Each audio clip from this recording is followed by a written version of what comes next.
Os irmãos estão sabendo, estamos trabalhando firmes aí na campanha de missões estaduais para 2023, e o tema é Por Onde Eu For, e nós estamos trabalhando essa temática, e pastor, os irmãos têm acompanhado também, pastor Rodrigues, né, estamos juntos aí. Essa semana vamos viajar na terça cedinho para a região do oeste do Paraná, e voltamos de lá só na segunda-feira.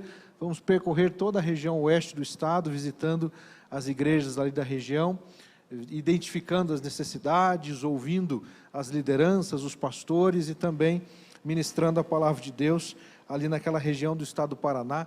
E eu peço aos irmãos que continuem orando por nós. Agradeço, porque eu sei que os irmãos têm orado, louvamos a Deus por tudo isso. Agradecemos, ontem completamos um ano no exercício da função, e é pela graça de Deus que até aqui chegamos, e pela bondade dele e dos irmãos também. E por onde eu for, por onde você for, por onde nós formos, precisamos estar dispostos a servir, tendo em vista que todos nós fomos vocacionados. E a expressão vocacionado ou vocacionados, ela tem a origem, dentre algumas possibilidades de aplicação, da palavra do latim, que significa, do vocare, né, que significa chamar. A próxima tela ali, Luciano, por gentileza. E eu estava olhando para essa expressão, para essa palavra vocacionados, e me saltou aos olhos exatamente aquele conjunto de letras que está naquele retângulo, né? E qual é a palavra que ali está? Ou seja, alguém vocacionado é alguém que foi acionado. Não existe vocação sem ação. Não existe a compreensão de que nós fomos chamados se nós não fizermos algo em prol ou vinculado ao chamamento que recebemos. De maneira, queridos, que eu quero lembrá-los, eu sei que muito bem a igreja conhece, mas eu vou fazer a leitura na linguagem de hoje, lá no Evangelho de Mateus, capítulo de número 28, a partir do verso 16, e diz assim o texto bíblico, que os 11 discípulos foram para Galileia e chegaram ao monte que Jesus tinha indicado. Quando viram Jesus, o adoraram, mas alguns tiveram suas dúvidas. Então Jesus chegou perto deles e disse: Deus me deu todo o poder no céu e na terra, portanto vão a todos os povos do mundo e façam com que sejam meus seguidores, batizando esses seguidores em nome do Pai, do Filho e do Espírito Santo, e ensinando-os a obedecer a tudo o que tenho ordenado a vocês, e lembrem disto, eu estou com vocês todos os dias até o fim dos tempos. Esse texto é bem conhecido por nós, e me chama a atenção o fato de que, naquele grupo de discípulos que ali estavam, pessoas que já tinham conhecimento a respeito de Jesus Cristo, e do seu ministério, dos seus milagres, e da sua missão, diz o texto que alguns adoraram, e outros duvidaram. E Jesus então vai se dirigir a esse público, a esse povo, dentre eles os que adoraram e os que duvidaram, e lhes dá uma grande comissão, um comissionamento, um chamado. Eles lhe apresentam então uma missão, um propósito para continuarem a partir dali. Apesar de alguns terem dúvida, eles também recebem a missão. E eu quero começar a partir dessa abordagem. Às vezes, quando nós pensamos em vocação, achamos que apenas algumas pessoas são vocacionadas. E a aplicação da expressão vocacionado, ela acaba também se aplicando a alguns aspectos profissionais, em algumas funções. Por exemplo, uma vez eu conversava com uma médica, enquanto eu estava fazendo um tratamento, e quando ela, conversando com ela, ela perguntou o que eu fazia, eu disse que eu era pastor. Ela completou a minha frase dizendo assim: então você é vocacionado como eu. Ou seja, ela também se sentia vocacionada dentro da sua tarefa, dentro da sua missão, dentro da sua profissão. De fato, todos nós temos um propósito que Deus nos deu, e quando nós pensamos em alguns trabalhos que são fundamentais, de fato, é importante dizer assim, somente alguém vocacionado para dar conta disso, né? Para uma sala de aula, né, Carol e outras aqui da educação, tem que ser vocacionado para trabalhar na educação. tem que ser vocacionado para trabalhar na área da saúde, né? Irmão Álvaro Capoia, que tantos e tantos anos aí trabalhou como alguém da saúde, e outros irmãos e irmãs aqui da igreja. Existem algumas funções, alguns trabalhos que de fato a pessoa tem que ter plena convicção de que ele tem uma vinculação com o exercício do seu trabalho. Então acabamos nos identificando aquilo que somos com aquilo que fazemos. Mas, amados, mais importante do que estarmos vinculando a nossa identidade ao que fazemos, é com quem nos vocaciona, é com quem nos chama. E quem nos chama e quem nos vocaciona é Jesus Cristo. E a partir do momento que eu entendo que eu sou chamado por Jesus, eu entendo que eu também estou sendo acionado para servir. 1 de Pedro, capítulo 2, verso 9, a palavra de Deus diz: vocês, porém, são geração eleita, sacerdócio real, nação santa, povo exclusivo de Deus, para que anuncieis as virtudes daquele que vos chamou das trevas para a sua maravilhosa luz. Esse texto deixa claro que nós fomos vocacionados, chamados para realizar algo muito especial. E o texto ele realiza aqui uma conexão: vocês são geração eleita, sacerdócio real, nação santa, povo exclusivo de Deus. Então, algumas das características da nossa natureza estão aqui vinculadas, e ele então complementa dizendo: para que, a partir daquilo que nós somos, de quem nós somos, geração eleita, sacerdócio real, nação santa, povo exclusivo de Deus, nós somos chamados para algo que vai além, para que anuncieis as virtudes daquele que vos chamou das trevas para a sua maravilhosa luz. Se puder colocar na tela novamente ali essa imagem, os irmãos vão observar as fotos de alguns dos nossos missionários. Essas imagens ali, esses quadradinhos, são fotos dos missionários de missões estaduais, os nossos missionários enquanto Convenção Batista Paranaense. Mas na próxima tela, você verá um outro tipo de missionário, que não é um missionário que foi contratado, não é um missionário de carreira. Na parte de baixo, são os missionários de carreira, é o missionário batista especialista, é o MIB, né? São os nossos MIBs aí, os missionários batistas especialistas. Mas na parte de cima você vai encontrar 3 missionários que são profissionais. Você vai encontrar aqui a Dana, que é médica, no centro ali a Eliana, que é empresária de um ramo de uma loja de produtos naturais, e na outra ponta lá o Rogério, alguns aqui conhecem o Rogério, que é dono da mecânica, que fica aqui inclusive no bairro Novo Mundo, membro daqui da Igreja Batista Lindóia. Por que esses 3 estão aparecendo, estamos divulgando a imagem deles? Porque eles representam, irmãos, o potencial que nós temos, enquanto povo batista paranaense, para entendermos que nós temos a missão de proclamar o Evangelho. Não sei se os irmãos já assistiram o vídeo, mas tem um dos vídeos em que há o testemunho dos 3, falando sobre o entendimento da sua missão. E o Rogério, por exemplo, vai dizer que ele entende que a sua oficina é um lugar para que as pessoas sejam abençoadas. Ele usa daquele espaço ali para compartilhar do amor de Deus. A Dana vai falar sobre o exercício do seu trabalho na medicina, mas principalmente na compreensão de ser uma missionária. Então, às vezes nós dizemos assim, ou podemos considerar e pensar que é o médico missionário, é o dentista missionário, é o pedreiro missionário, é o professor missionário. Na verdade, queridos, é o missionário que servirá como médico, é a missionária que servirá como professora, é o missionário que será gerente da loja Estrela, é o missionário que vai atuar neste, naquele ou em qualquer lugar que ele esteja. De maneira, queridos, que nós estamos sendo desafiados para, de fato, sermos missionários aonde formos. E tentando ilustrar um pouco melhor essa compreensão, antes das aplicações do texto bíblico, eu comecei a buscar alguns exemplos e eu me deparei com um personagem pouco conhecido no nosso meio, no meio batista. Trata-se de Johann Gerhard Anken. Ele nasceu em 1800 e faleceu em 1884. Trata-se, meus irmãos, de um homem que entendeu a sua missão, e é interessante a história dele, porque ele nasce no seio de uma família luterana, lá em 1800, na Alemanha, mas uma família que naquele tempo já não estava, de fato, conectada com o relacionamento pessoal íntimo com Jesus. Foi um tempo que, ainda que mais próximo da Reforma Protestante, o avivamento que a Reforma Protestante trouxe, naquele momento já estava arrefecido.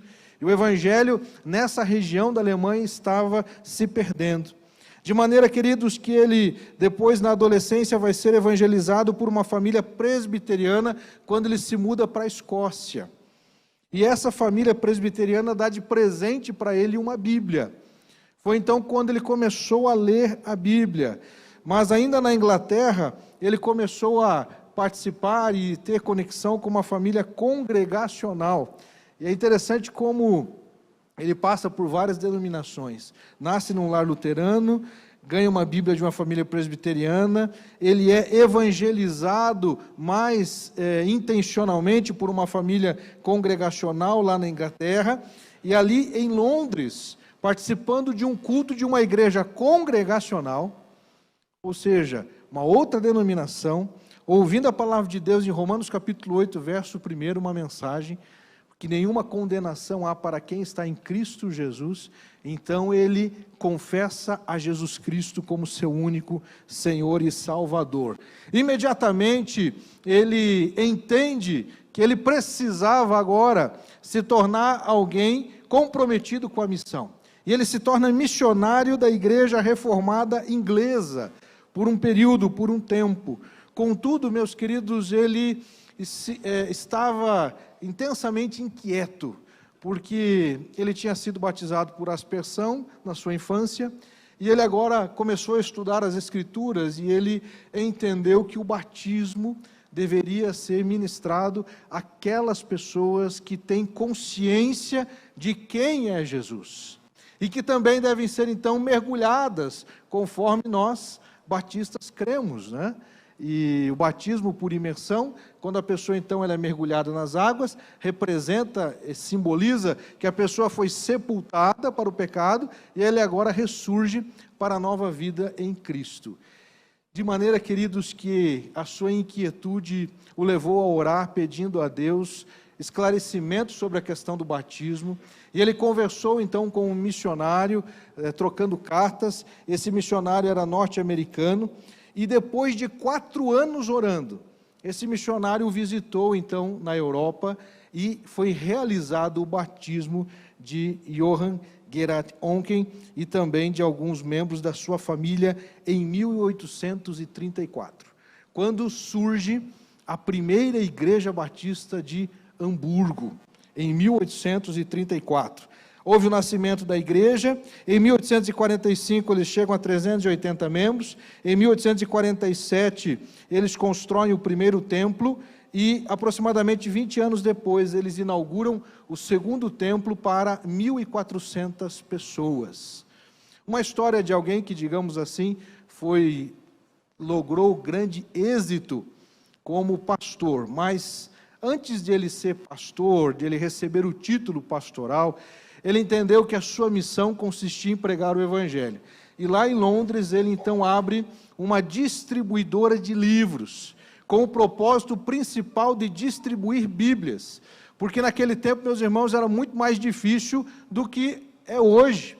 Claro que hoje nós temos muitas facilitações, apesar de alguns lugares ainda não terem a palavra de Deus na sua própria língua. Imagine naquele tempo então, ele busca na sua empresa, na sua editora de livros, publicar exemplares da Bíblia e entregar, de maneira que ele entregou mais de 2 milhões de Bíblias ao longo de 50 anos como empresário. Ele foi um empresário que entendeu a missão de pregar o Evangelho. Porém, meus queridos, naquele tempo em Hamburgo, assim como em várias outras cidades alemãs, era proibido realizar o batismo por imersão. Era de um modo assim categórico. Havia perseguição e a pessoa ela acabava sendo presa. E o delegado da cidade de Hamburgo naquela época, acabou se tornando o algoz do pastor Johann e o prendeu várias e várias vezes, porque ele estava realizando o batismo por imersão. Interessante, meus queridos, a gente fazer essa conexão com a história, porque muitos de nós talvez não vê a relevância ou tanta importância de alguns elementos que fazem parte da nossa identidade.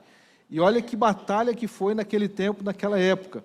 Várias vezes ele foi preso, mas ele não desistiu.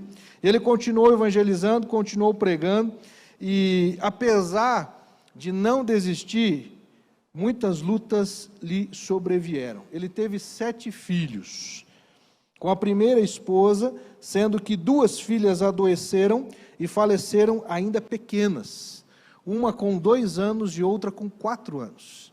E um filho dele, aos 8 anos, faleceu em um incêndio. De maneira, queridos, que ele teria motivos para se posicionar diante de Deus e dizer: eu não vou fazer mais nada, porque as coisas não colaboraram para o meu lado. 2 vezes ficou viúvo, da primeira esposa, da segunda esposa, e a terceira, então, foi quem cuidou dele até a sua velhice. Mas ele casou sempre direitinho acima, entendeu? Tá? Fique tranquilo com relação a isso. Me chama muito a atenção o fato de ele ter sido preso várias vezes. E na inauguração do templo de Hamburgo, em 1867, eles realizaram, assim como a Igreja Batista Novo Mundo realizará daqui a um tempo para frente, a inauguração do novo templo no novo prédio, no novo terreno. Tem assembleia hoje, amém, irmãos? Já está tudo aprovado, amém? Olha, ó, já diminuiu de 15 para 5 agora a assembleia lá, pastor, é brincadeira. Irmãos, a inauguração do templo, eles convidaram um preletor muito especial naquele tempo. Eles convidaram nada mais, nada menos do que Spurgeon. Spurgeon esteve pregando na inauguração daquele templo batista na cidade de Hamburgo. E quem estava na plateia, quem estava participando daquele culto?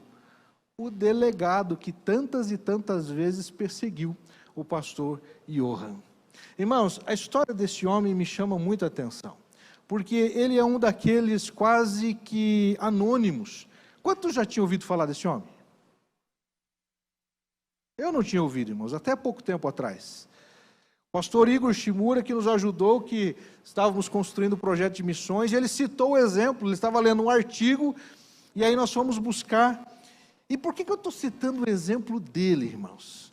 Porque ele nos deixou um legado, além de tudo isso que eu já contei, uma frase que até hoje nós utilizamos e vamos utilizar até Jesus Cristo voltar. Ele é o autor da frase: cada batista é um missionário em sua própria terra. Cada batista é um missionário em sua própria terra. E por que nasceu essa frase? Numa das vezes que ele foi preso, o delegado chegou para ele e disse assim: Johann, eu preciso que você me revele todos os missionários batistas que estão na Alemanha, porque nós queremos prender todos eles. Você precisa me relatar quem são eles. E aí ele disse assim: você vai ter muito trabalho, porque cada batista é um missionário em sua própria terra. Vocês vão ter que prender todos os batistas que existem, porque eles são missionários. Por isso eu pergunto a vocês aqui nessa noite: quantos missionários batistas nós temos aqui nessa noite, irmãos? Povo inteligente, coisa linda, hein? Cada batista é um missionário na sua própria terra. De fato, amados, nós devemos cumprir o chamado, a missão do Senhor, porque o Senhor nos comissiona. Eu repito mais uma vez, eu quero convidar você a ler comigo 1 Pedro 2:9. Vocês, porém, são geração eleita, sacerdócio real. Irmão, para ler junto comigo, irmãos, vamos lá?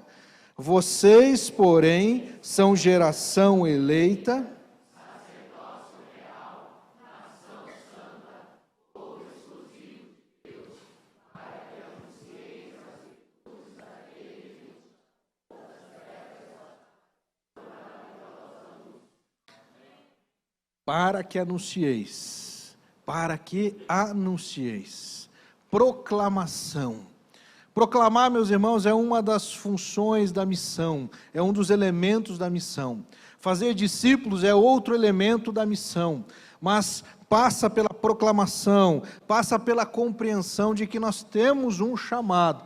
Então eu quero apresentar duas razões pelas quais nós devemos entender que você, eu, nós, fomos acionados para servir no reino, acionados para proclamar o Evangelho. Primeira razão diz respeito ao fato de que nós temos que prestar obediência ao chamado. Primeira questão tem a ver com isso, irmãos. Obediência ao chamado. Você foi acionado e você precisa obedecer. Eu fui acionado e preciso obedecer. Quando alguém é acionado para fazer alguma coisa, esta coisa precisa ser feita. Aquilo pelo qual nós estamos entendendo que precisamos realizar, precisamos fazê-lo. E qual é a primeira razão? Obediência. Por que, queridos, que nós devemos fazer tantas coisas que são necessárias? Precisamos orar. Por obediência. Jesus mandou que nós devemos orar. Por que nós devemos perdoar? Por obediência. Perdão, meus queridos, é algo que se decide fazer. Existem vários chamamentos nas Escrituras. Vamos daqui a pouco, meus irmãos, celebrar a ceia. Por quê? Porque a ceia é uma ordenança. É por obediência a Jesus.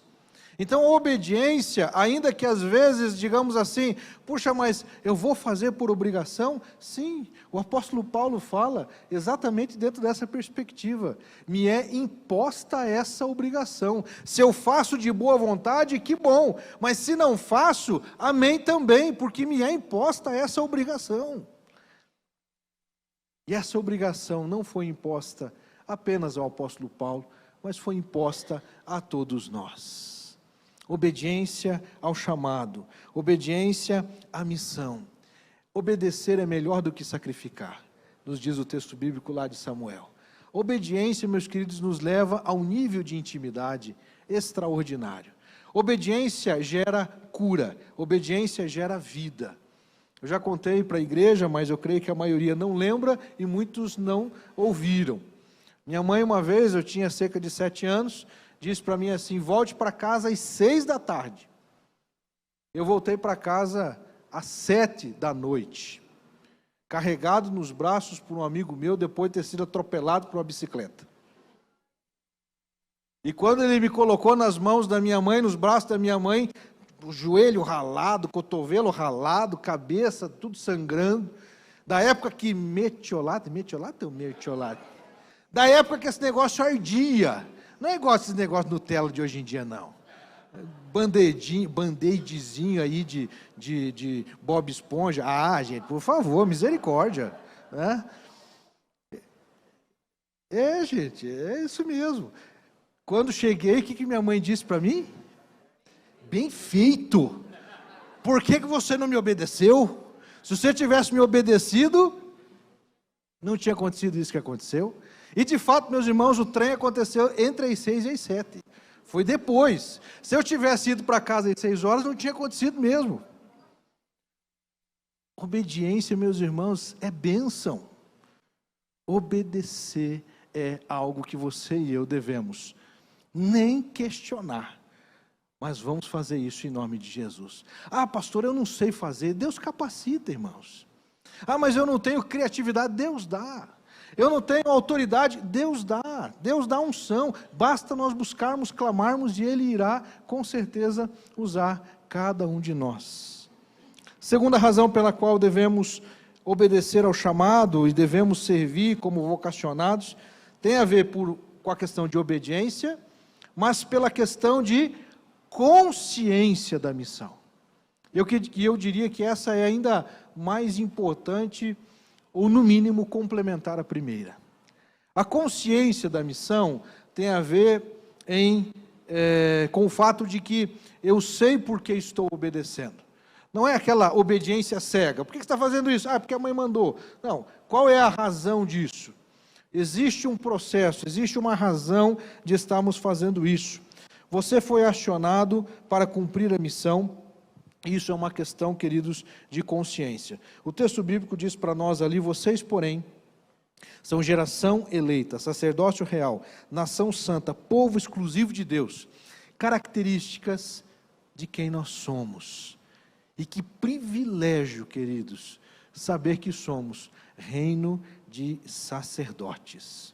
Sacerdócio real, a palavra aqui, meus queridos, para real, lá do grego é a palavra da origem, a palavra basileia, que significa um reino imperial.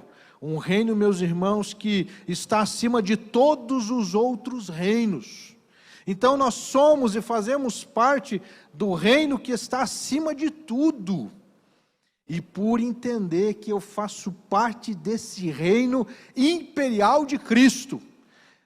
Amados, o reino imperial de Cristo é um reino que jamais será abalado.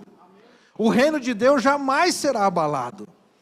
Não importa que lei que crie, não importa governante que esteja sentado, não importa, meus irmãos, o reino de Jesus é inabalável. Cristo Jesus já venceu a morte. Nós celebramos a ceia, queridos, porque Ele já derrotou a morte, e nós apenas estamos esperando a sua volta. A gente, nesse momento, pega do pão ali, come do pão, bebe do cálice, e esse cálice representa que Jesus Cristo derrotou o maior de todos os inimigos, que é a morte. Eu sou a ressurreição e a vida. Aquele que esteja morto, aquele que crer em mim, ainda que esteja morto, viverá. E aquele que crer em mim, jamais morrerá. Não temos medo mais da morte, não temos medo mais de nada, porque Jesus Cristo é o nosso Senhor, é o nosso Salvador. E por consciência desta missão, pelo fato de que nós fomos, então, somos identificados como geração eleita, sacerdócio real, nação santa, povo exclusivo de Deus, nos levantamos para anunciar as virtudes daquele que nos chamou das trevas para a sua maravilhosa luz. Saímos das trevas para a sua maravilhosa luz. A missão que o Senhor outorga a cada um de nós passa, meus queridos, pela percepção de que precisamos fazer a diferença. As trevas cegam, não conseguimos enxergar, temos dificuldade para perceber, mas um pequeno facho de luz, uma vela acesa na escuridão, já faz uma grande diferença. O mundo jaz no maligno, o mundo está em trevas, mas disse Jesus: eu sou. Ele é a luz, e Ele vai dizer para nós: vós sois a luz do mundo. E não se pode colocar a luz num lugar escondido. Ela precisa ficar em evidência. E a palavra testemunha de Atos 1:8, recebereis o poder ao descer sobre vós o Espírito Santo e sereis minhas testemunhas. A palavra ali, testemunhas, é dar evidência, sinalizar a quem nós pertencemos. Ser obediente, meus irmãos, ao chamado, entender que você e eu fomos vocacionados, passa pela compreensão de que a proclamação não depende apenas de palavras, mas de atitudes e posturas, de maneira que as pessoas possam olhar em nós, perceber que, por meio das nossas ações, por meio das nossas atitudes, por meio daquilo que nós fazemos, de quem somos, evidenciamos que Jesus Cristo é o nosso Senhor. E aí vem a responsabilidade. Quando você faz negócios com alguém, quando você conversa com alguém por WhatsApp, quando você troca mensagens, quando você cumprimenta alguém, você evidencia que Jesus Cristo é o Senhor da sua vida. Você evidencia Cristo por meio das suas ações. Você evidencia Cristo por meio do seu olhar. Você evidencia Cristo em tudo que você faz. Esse é o nosso chamado, irmãos. O nosso chamado é brilhar nas trevas, não porque tenhamos luz própria, mas porque Jesus Cristo, que é a luz, brilha por meio de nós. O chamado pertence a você, pertence a mim. Como disse o pastor Johan, cada batista é um missionário em sua própria terra. Ele foi usado por Deus, meus queridos, para pastorear a primeira igreja batista em Hamburgo, iniciar a primeira igreja batista em Hamburgo, um dos trabalhos de mais longevidade de uma igreja batista na história, em meio a um tempo de severa perseguição. Às vezes, amados, nós, por muito menos, ou diria que nada se compara àquilo que esse pastor viveu, acabamos arrefecendo, acabamos nos afastando, mas é preciso nos posicionarmos e dizermos, de fato, por que estamos aqui. O Senhor te aciona nesse tempo para servir, para ser sal, para ser luz nessa terra. Amém, queridos? Nós vamos adorar o Senhor com uma canção, e essa canção, ela coloca-nos também diante dessa necessidade de nós estarmos respondendo ao chamado que o Senhor nos deu, e a compreensão de quem Jesus Cristo é. Quando Ele é tudo, se Deus é tudo para mim, naturalmente, a minha vida estará à disposição dEle, para que eu possa ser instrumento, por onde quer que eu vá. Na panificadora, na escola, no trabalho, na universidade, no curso, na vizinhança, evidenciar a luz de Jesus, por onde quer que eu for. Vamos ficar em pé, vamos adorar ao Senhor com essa canção, logo após nós vamos orar, em nome de Jesus.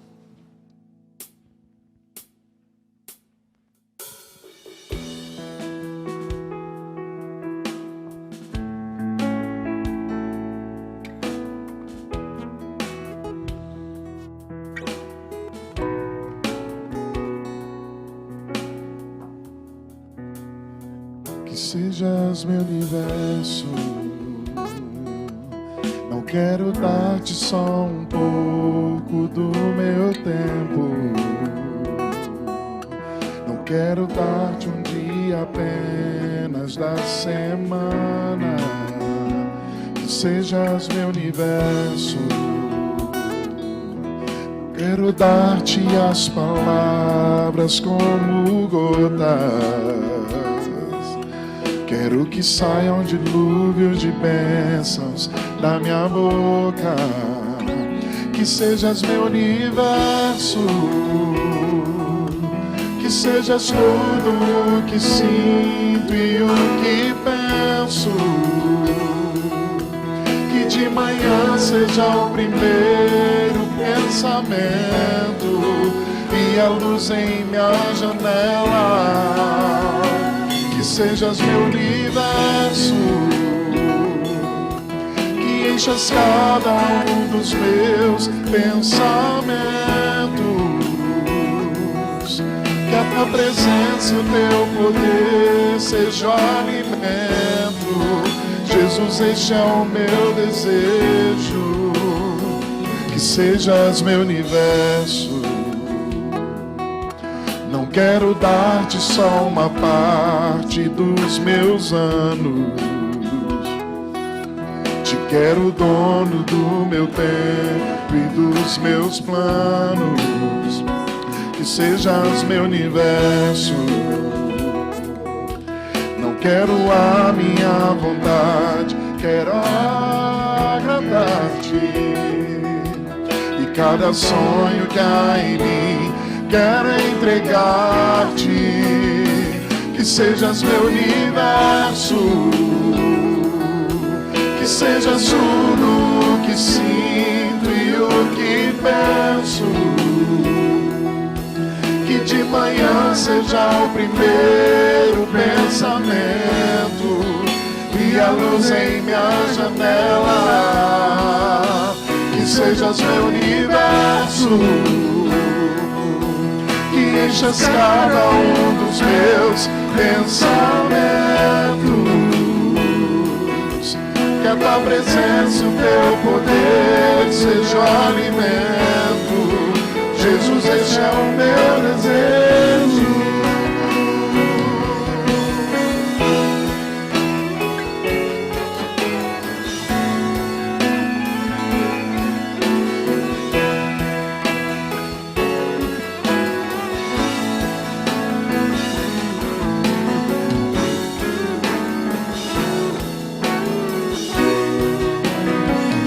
sejas meu universo, que sejas tudo que sinto e o que penso, que de manhã seja o primeiro pensamento e a luz em minha janela, que sejas meu universo, que enchas cada um dos meus pensamentos,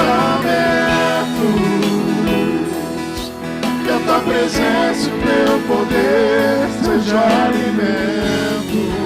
Jesus, este é o meu desejo, que sejas meu universo.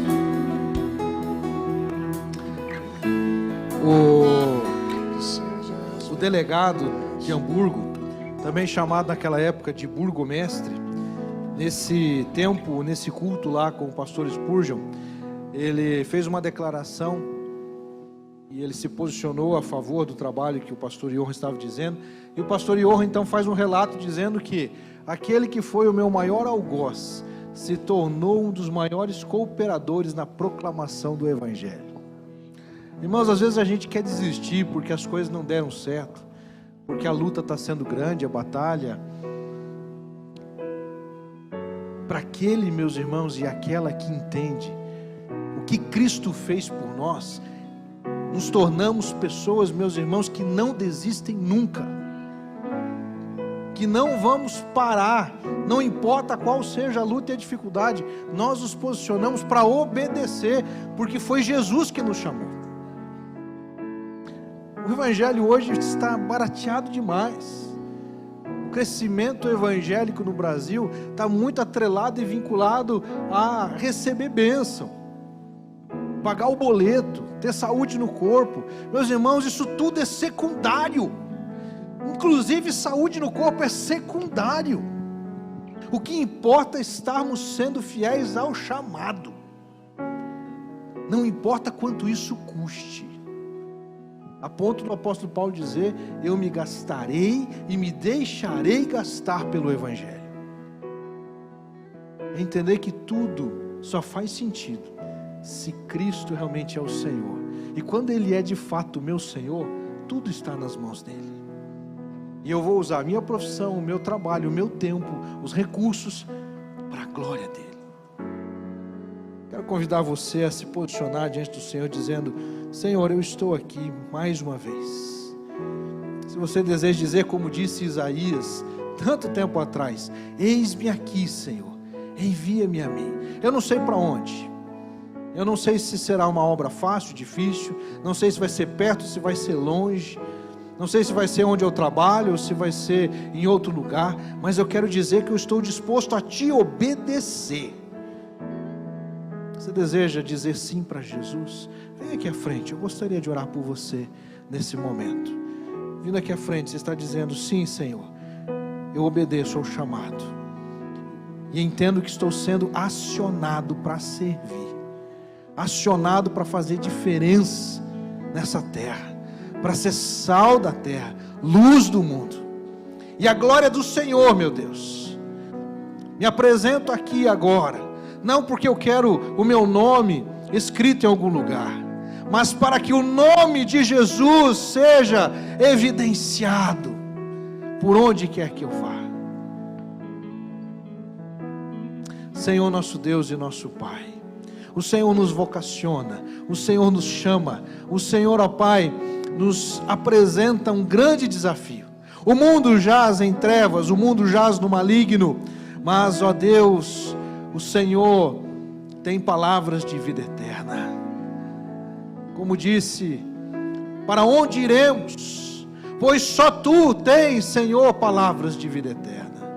Pai, nós queremos estar contigo e queremos ir para onde quer que o Senhor desejar, para onde o Senhor mandar. Pai, nesse momento eu peço, vocaciona Teus filhos e filhas aqui com chamados especiais, para servir cada um na sua atribuição e na sua função, que já está servindo, que já está atuando. É o missionário professor, é o missionário professor, é o missionário palestrante, é o missionário dentista, é o missionário pedreiro, é o missionário empresário. Nós queremos, ó Deus, te servir, mas o Senhor também chama outros, ó Deus, para se dedicar integralmente e realizar obras, ó Pai, que são necessárias. Capacita e dá uma unção especial a estes meus irmãos e irmãs que aqui estão. Que o agir do Senhor, a unção do Teu Espírito Santo seja sobre eles. E eles continuem sempre dizendo sim, obedecendo ao chamado. Em nome de Jesus e para a glória dEle. Amém. Deus abençoe, queridos. Em nome de Jesus.